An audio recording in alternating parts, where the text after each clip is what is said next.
menggunakan pewarna alami karmit. Nih, gue kasih contoh-contohnya.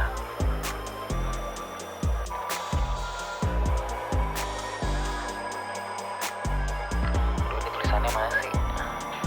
Nah, sekarang gue bakal kasih tahu karmit terbuat dari apa. Tapi kalian janji nggak boleh kaget, nggak boleh teriak, nggak boleh takut makan produk yang ada ininya. Iya, ini kutu daun jenis cochineal yang dihancurkan.